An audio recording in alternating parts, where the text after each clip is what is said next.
So this slide compares different sensor types. Originally, the original types of sensors, for example a light sensor that we've been talking about, outputs just a analog voltage in relation to the light value that it receives, or if it's a temperature sensor it will be an analog voltage in comparison to the temperature value.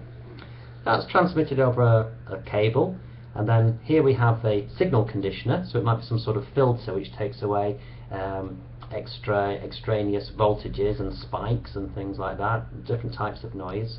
And then it can be converted from analog to digital before it goes into the electronic control unit or microcontroller or computer. One of the problems with this is the longer the cables, the more likely that the signal is to degrade, because the wires can act like an aerial, so any kind of electromagnetic interference can really change that signal. And also longer wires can tend to degrade the signal, because the longer the wires, the greater the resistance, and then the higher the voltage loss. So what you get at this point here might not be the same voltage that was originally transmitted from the sensor here. Going up a level, we have our sensor and then our signal conditioner. So this would filter out any voltage spikes at the source of the sensor, and then it's transmitted along to the A to D converter before going into the microcontroller. But again, this can have problems because we've got the long cables, it's still an analog voltage, and really we might need some more filtering at this point. But this is a higher class of sensor, so it's slightly more intelligent, and it gives you less to do as an electronic engineer or someone who's integrating this sensor.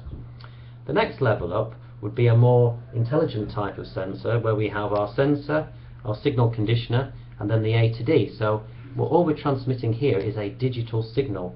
So a digital signal, a 0 or a 1. Now in voltage terms this would be 0 volts, or a 1 would be represented normally by about 5 volts. So it's either 5 volts or 0 volts, and that is sent as a number directly to the microcontroller.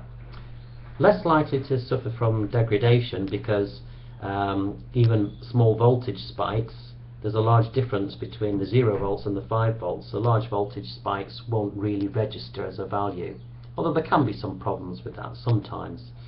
And then the next level up we have our sensor, our filter, analog to digital controller, and then a microcontroller here. This microcontroller will give this sensor a particular address, and then the data is sent over to the main microcontroller. Now the advantage of having a microcontroller here is these same wires can be used to connect to different types of intelligent level 3 sensors that can all have a separate address. So you don't need to have separate wires for each sensor. You can just have a pair of wires that are carrying the digital signal, so the 0 and 5 volts, all around the vehicle or the factory floor, so you don't have to have lots of separate wires for individual sensors.